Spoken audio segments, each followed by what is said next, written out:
എന്ത് ഒട്ടിച്ചിട്ട് നോട്ട്. ആഹാ, ഓഹോ, ഹേ ഹേ ഹേ. എനിക്ക് തോന്നേ ഇത് ഇഞ്ചക്ടർ നേരത്തെ ഇളക്കാൻ നേരത്തെ എണ്ണ ഇത് ഇളകി വരാതെ കണ്ടിട്ട് പിടിച്ച് ഒടിച്ചെടുത്തതാട്ടാ. അടിപൊളി. ഇത് നമ്മൾ ഒടിച്ചതല്ല, ഇത് നേരത്തെ യാറോ ഒടിച്ച് വെച്ചിരുന്നതാണ്. എന്തായാലും ഇഞ്ചക്ടർ എല്ലാം എന്നല്ല, അത്രയും ഫ്രീ ആണ്. അയ്യോ പെട്ടാ. ഇപ്പോൾ ഇത് ഫിസിക്കൽ പാർട്ട് ആയതുകൊണ്ട് തന്നെ നമുക്ക് സെക്കൻഡ് ഹാൻഡ് ധൈര്യമായിട്ട് നോക്കി എടുക്കാൻ പറ്റും. വേറെ വിഷയങ്ങളുണ്ടോ എന്നുള്ളത് മാത്രം നോക്കിയാൽ മതി. പക്ഷേ ഇതിൽ വരുന്ന വലിയൊരു വള്ളി എന്താണെന്ന് വെച്ചാൽ, ഹായ്, ഞാൻ സബിൻ സലീം, വാഹനപ്രേമികളുടെ സ്വന്തം ചാനലായ കേരള മെക്കാനിക്കിലേവർക്കും സ്വാഗതം.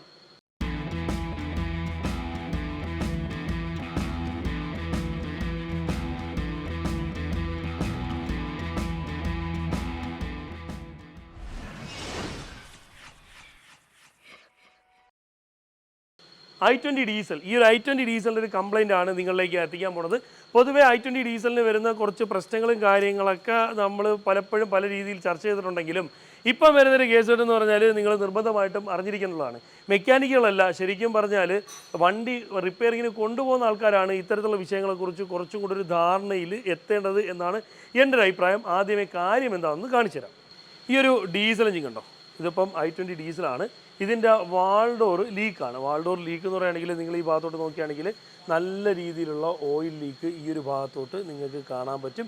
ഈ ഒരു ഓയിൽ ലീക്ക് വരുന്ന പ്രശ്നം എന്ന് വെച്ചാൽ സാധാരണഗതിയിൽ ഇതിൻ്റെ വാൾ ഡോറിൻ്റെ പാക്കിങ്ങോ അതല്ലാന്നുണ്ടെങ്കിൽ ഇഞ്ചക്ടറിൻ്റെ ഭാഗത്ത് വരുന്ന ഓറിങ്ങോടെ കാര്യങ്ങളൊക്കെ അല്ലെങ്കിൽ ഓയിൽ സീൽ പോലൊരു ഭാഗമുണ്ട്, അതൊക്കെ ഡാമേജ് ആവുകയാണെങ്കിൽ സാധാരണഗതിയിൽ ഈ ഭാഗത്ത് നിന്ന് ലീക്ക് വരാറുണ്ട് എന്നുണ്ടെങ്കിലും ഇപ്പം നിലവിൽ കാണിക്കുന്ന പ്രശ്നം ആ ഒരു വിഷയം കൊണ്ടല്ല. ഇതിൻ്റെ ഈ ഒരു ഭാഗം കണ്ടോ, ഇവിടെയൊക്കെ നോക്കുകയാണെങ്കിൽ ഓൾറെഡി ഒട്ടിച്ച് വെച്ചേക്കുകയാണ്. ഇത് ഡാമേജ് ആണ്, അതായത് ഈ ഒരു വാൾ ഡോറ് പൊട്ടലുണ്ട്. അപ്പോൾ ഇത് ഫിസിക്കൽ പാർട്ട് ആയതുകൊണ്ട് തന്നെ നമുക്ക് സെക്കൻഡ് ഹാൻഡ് ധൈര്യമായിട്ട് നോക്കി എടുക്കാൻ പറ്റും. വേറെ വിഷയങ്ങളുണ്ടോ എന്നുള്ളത് മാത്രം നോക്കിയാൽ മതി. പക്ഷേ ഇതിൽ വരുന്ന വലിയൊരു വള്ളി എന്താണെന്ന് വെച്ചാൽ, ഈ ഒരു വാൾ ഡോർ ഇളക്കണമെന്നുണ്ടെങ്കിൽ ഈ വാഹനത്തിൻ്റെ ഇഞ്ചക്ടറും ഇളക്കണം. അങ്ങനെ ഇഞ്ചക്ടർ ഇളക്കുമ്പോഴത്തേക്ക് ഒരു പക്ഷേ ഇത് ജാമായിട്ടിരിക്കുകയാണെങ്കിൽ സ്വാഭാവികമായിട്ടും ഇഞ്ചക്ടർ ഇളക്കാനായിട്ട് കുറച്ച് വിഷയങ്ങൾ വരാറുണ്ട്, ചില പ്രശ്നങ്ങൾ വരാറുണ്ട്. ഇതിൽ വരുന്നത് വെച്ചാൽ നമ്മൾ ഡെൽഫി ടൈപ്പ് ഇഞ്ചക്ടർ ആയതുകൊണ്ട് ഇത് കൂടുതൽ ഇമ്പാക്റ്റ് കൊടുത്ത് ഇളക്കാൻ നേരത്ത് എന്തെങ്കിലും പ്രശ്നങ്ങൾ കാണിക്കാനുള്ള ചാൻസ് കൂടുതലായിരിക്കും.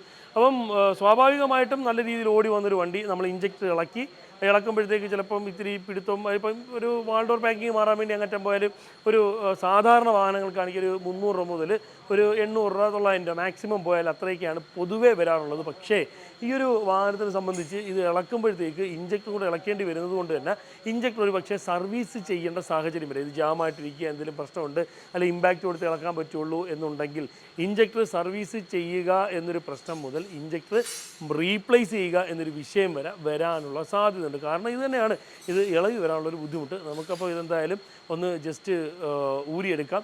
അപ്പം ഇത് ഓൾറെഡി ഒരു പ്രാവശ്യം ഇഞ്ചക്ടർ ഇളക്കിയിട്ടുണ്ട് എന്നാണ് കസ്റ്റമർ പറഞ്ഞത്. അതുകൊണ്ട് വലിയ ബുദ്ധിമുട്ടിൽ ഇളക്കാൻ പറ്റും എന്നുള്ളതാണ് എൻ്റെ ഒരു വിശ്വാസം. ഏതെങ്കിലും ഇഞ്ചക്ടർ പ്രശ്നം കാണിച്ചാൽ പണിയാണ്. അപ്പോൾ നമുക്ക് എന്തായാലും ഇഞ്ചക്ടർ ഒന്ന് ഇളക്കാം. ഇതിൻ്റെ ഗ്യാപ്പിലൊക്കെ ജസ്റ്റ് WD-40 അടിച്ചിട്ടേക്കാം.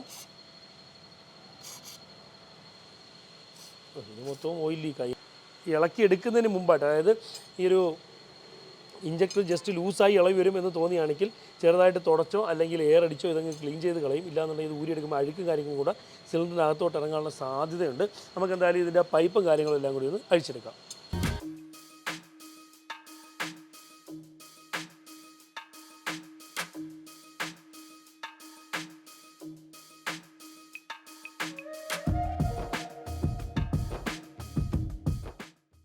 ഇപ്പോൾ നമ്മൾ ഇഞ്ചക്ടറിലോട്ട് വരുന്ന ഹൈ പ്രഷറിൻ്റെ പൈപ്പും അത് കണക്ക് തന്നെ അതിൻ്റെ ഓവർഫ്ലോ ട്യൂബൊക്കെ കൂടിയിട്ടുണ്ട്. ഓവർഫ്ലോ ട്യൂബിൻ്റെ ഈ ഒരു ഭാഗമൊക്കെ ഡാമേജ് ആണ്, നമുക്കത് റീപ്ലേസ് ചെയ്യണം. അപ്പം ഇത് ഇളക്കുന്നതിന് മുമ്പായിട്ട് ഇഞ്ചക്ടറുകൾ മാർക്ക് ചെയ്യണം. ചിലർ ഇഞ്ചക്ടർ മാർക്ക് ചെയ്യുന്നതെന്ന് വെച്ചാൽ ഇതിൻ്റെ ടോപ്പിൽ ഈ ഒരു എഴുത്ത് വരുന്ന ഭാഗങ്ങളിലൊക്കെ മാർക്ക് ചെയ്യാറുണ്ട്. അങ്ങനെ ചെയ്യരുത്. കാരണം എന്ന് വെച്ചാൽ എന്തെങ്കിലും കാരണവശാൽ ഇഞ്ചക്ടർ നമുക്ക് കോഡ് ചെയ്യേണ്ടി വന്നാൽ ഈ ഒരു വരുന്ന ലെറ്റേഴ്സ് വെച്ചിട്ടാണ് നമ്മൾ കോഡ് ചെയ്യുന്നത്. അതുകൊണ്ട് ഈ ഒരു ഭാഗത്തൊന്നും ചെയ്യരുത്, സൈഡിലായിട്ട് മാർക്ക് ചെയ്യും. ഇപ്പോൾ ഓൾറെഡി ഇതിൽ മാർക്ക് ചെയ്തിട്ടുണ്ട്, പക്ഷേ തെറ്റായ രീതിയിലാണ് മാർക്ക് ചെയ്തേക്കുന്നത്. ഇപ്പം 1 മാർക്ക് ചെയ്തേക്കുന്നത് 2, അത് കണക്കിന് 4 മാർക്ക് ചെയ്തേക്കുന്നത് 1, 2 മാർക്ക് ചെയ്തേക്കുന്നത് 3 അങ്ങനെ മാറി തിരിഞ്ഞൊക്കെയാണ് വെച്ചേക്കുന്നത്. അതുകൊണ്ട് നമ്മൾ ഇതിൻ്റെ കോഡൊക്കെ ജസ്റ്റ് ഒന്ന് ഇപ്പം 1ൻ്റെത് ജസ്റ്റ് കോഡ് കിട്ടുന്ന രീതിയിൽ ഒരു ഫോട്ടോ എടുത്ത് വെക്കും, 2ൻ്റെത് 3ൻ്റെ അങ്ങനെ സെപ്പറേറ്റ് കോഡ് വരുന്നത് അറിയാൻ പറ്റുന്ന രീതിയിൽ ഓരോ ഫോട്ടോ എടുത്ത് മെൻഷൻ ചെയ്ത് കയ്യിൽ സൂക്ഷിക്കും. അതാണ് കുറച്ചും കൂടെ നല്ലത്. മാർക്ക് ചെയ്യുന്നേക്കാൾ കുറച്ചും കൂടെ ബെറ്റർ ആയിരിക്കും. മാർക്ക് ചെയ്തു എന്നും പറഞ്ഞ് പ്രശ്നങ്ങളൊന്നും വരില്ല. പക്ഷേ ഇത്തരത്തിൽ മുകൾ ഭാഗത്തായിട്ട് അല്ലെങ്കിൽ ഈ ലെറ്റേഴ്സ് വരുന്ന ഭാഗത്തായിട്ട് നിങ്ങൾ ഒരു വാഹനത്തിൻ്റെയും ഇഞ്ചക്ടറുകൾ മാർക്ക് ചെയ്യരുത് എന്നുള്ളത് പ്രത്യേകിച്ചൊന്ന് ശ്രദ്ധിക്കണം. ഇത് നമുക്ക് മാർക്ക് ചെയ്യാൻ എന്തെങ്കിലും ബുദ്ധിമുട്ടുണ്ടെങ്കിൽ സിമ്പിളായിട്ടൊരു പരിപാടി പറഞ്ഞുതരാം. ഒരു വിരൽ ജസ്റ്റ് ഇങ്ങനെ ഒരു വിരലെടുക്കുക, ഒന്നാമത്തെ ഇഞ്ചക്ടർ നേരെ വെച്ചിട്ട് ഇതെല്ലാം കിട്ടുന്ന രീതിയിൽ ജസ്റ്റ് ഒരു ഫോട്ടോ. രണ്ടാമത്തെ ഇഞ്ചക്ടറിൻ്റെ അടുത്ത് 2 വിരൽ ഒരുമിച്ച് വെക്കുക, നമ്പറെല്ലാം കിട്ടുന്ന രീതിയിൽ ഒരു ഫോട്ടോ. മൂന്നാമത്തെ ഇഞ്ചക്ടറിൻ്റെ അടുത്ത് 3 വിരൽ ഒരുമിച്ച് വെക്കുക. നാലാമത്തതിൽ ഫോട്ടോ ഒന്നും വിരലൊന്നും വേണ്ട, ചുമ്മാ ഒരു ഫോട്ടോ. എന്തായാലും ഇഞ്ചക്ടറെല്ലാം എന്നല്ല, അത്രയും ഫ്രീ ആണ്. അയ്യോ പെട്ടാ, അയ്യോ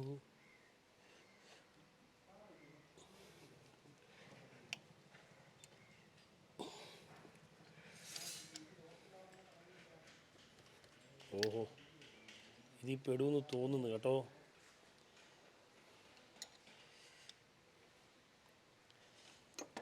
ഇപ്പോൾ ചിലർ പറയും ഈ ഭാഗത്തിട്ട് പിടി, മുകളിലോട്ട് അടിക്കുക. അങ്ങനെ അടിച്ചൊന്നും ഇളക്കിയാൽ ശരിയാകത്തില്ല, അങ്ങോട്ടും ഇങ്ങോട്ടും പയ്യെ അനക്കി എടുക്കാൻ പറ്റുള്ളൂ. എന്തായാലും പണിപാളി.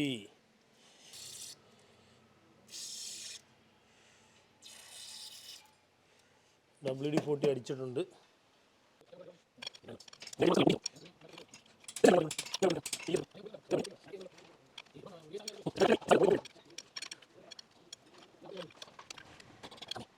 അപ്പോൾ നമ്മളിതാ കുറച്ച് ബുദ്ധിമുട്ടിയിട്ടാണെങ്കിലും ഇതാ ലൂസാക്കി വെച്ചിട്ടുണ്ട്.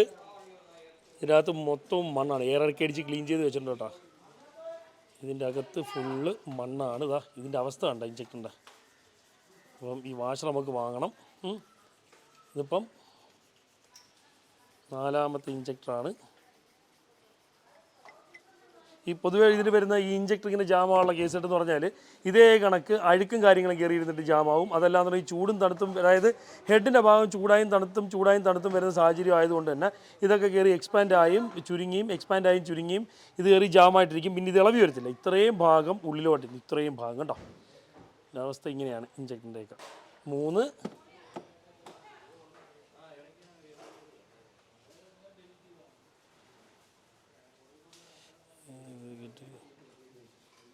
2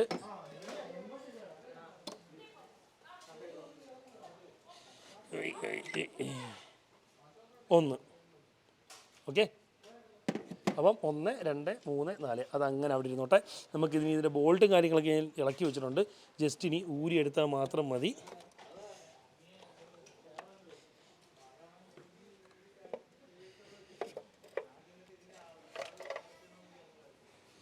അപ്പോൾ നമ്മൾ വാൾ ഡോറ് ഇളക്കിയെടുത്തിട്ടുണ്ട്. ഇതാണ് ഈ ഒരു വാഹനത്തിൻ്റെ വാൾ ഡോറ്. ഇത് പൊട്ടൽ വന്നത് ഈ ഒരു ഭാഗത്തായിട്ടാണ് കേട്ടോ.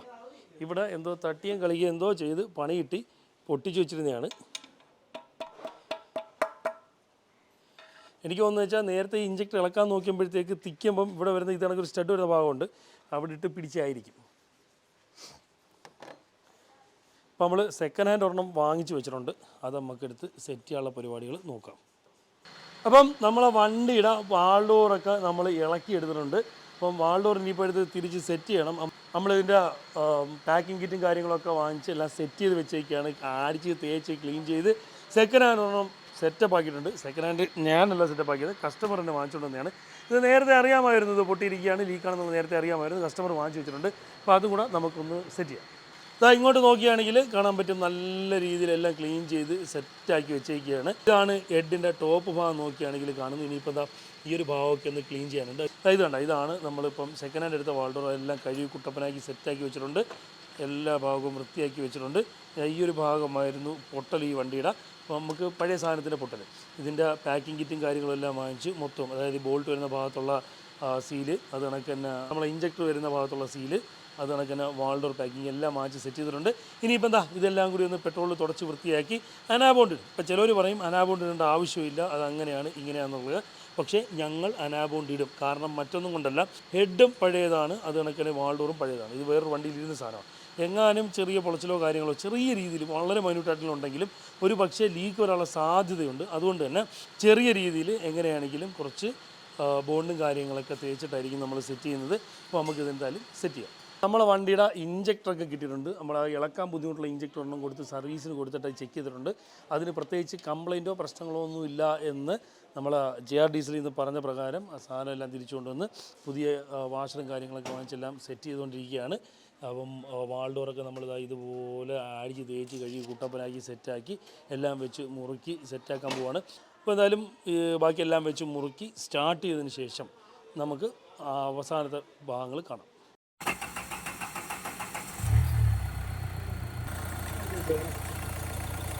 അപ്പോൾ നമ്മളെ വണ്ടി അത് സ്റ്റാർട്ട് ചെയ്ത് ഓക്കെ ആക്കി ലീക്കൊന്നുമില്ല എന്ന് കൺഫേം ചെയ്ത് നമ്മൾ കൊടുത്തു വിട്ടു. അന്നേ ദിവസം, അതായത് ശനിയാഴ്ചയാണ് നമ്മൾ ആ വീഡിയോ എടുത്തുകൊണ്ടിരുന്നത്. അതായത് വണ്ടി സ്റ്റാർട്ട് ചെയ്ത് വണ്ടി കൊടുത്തത്. സംഭവം എന്ന് വെച്ചാൽ എൻ്റെ മോളുടെ ഒരു പ്രോഗ്രാമുമായിട്ട് ബന്ധപ്പെട്ട്, എൻ്റെ ഇളയ കുഞ്ഞു മോളുടെ ഒരു പ്രോഗ്രാമുമായിട്ട് ബന്ധപ്പെട്ട് എനിക്ക് അങ്ങോട്ട് പോകേണ്ടി വന്നുള്ളതുകൊണ്ട് ഈ വണ്ടിയുടെ ബാക്കി വീഡിയോ എടുക്കാൻ പറ്റിയില്ല. ജസ്റ്റ് ഇതാ ഈ ഒരു ക്ലിപ്പ് മാത്രമേ കയ്യിലുള്ളൂ. വണ്ടി സ്റ്റാർട്ട് ചെയ്ത് റെഡിയാക്കിയാണ് നമ്മൾ കൊടുത്തത്. ഞാൻ ഈ വീഡിയോയിലൂടെ നിങ്ങളുടെ അടുത്ത് പറയാൻ ഉദ്ദേശിച്ച ഒറ്റ കാര്യമുള്ളൂ. നമ്മളതിൽ ഏതൊക്കെ ടൈപ്പ് എങ്ങനെയൊക്കെ എന്തൊക്കെ രീതിയിലുള്ള ഏത് ഹൈഡ്രോളിക് ടൈപ്പ് അല്ലെങ്കിൽ ഏതായാലും ഏത് ടൈപ്പ് പുള്ളർ നമ്മളിലുണ്ടെങ്കിലും ഈ ഒരു ഇഞ്ചക്ടറൊക്കെ ജാമാണെങ്കിൽ നമുക്കത് ഇളക്കിയെടുക്കുന്നതിന് ഒരുപാട് പരിധിയുണ്ട്. അത് മാത്രമല്ല, നമ്മൾ ഏതെങ്കിലും രീതിയിൽ ഇമ്പാക്റ്റ് കൊടുത്ത് ഇഞ്ചക്ടർ ഇളക്കിയെടുക്കുന്ന സാഹചര്യത്തിൽ ഇഞ്ചക്ടറിൻ്റെ ഉള്ളിൽ എന്തെങ്കിലും ചെറിയ പ്രശ്നങ്ങൾ വരും.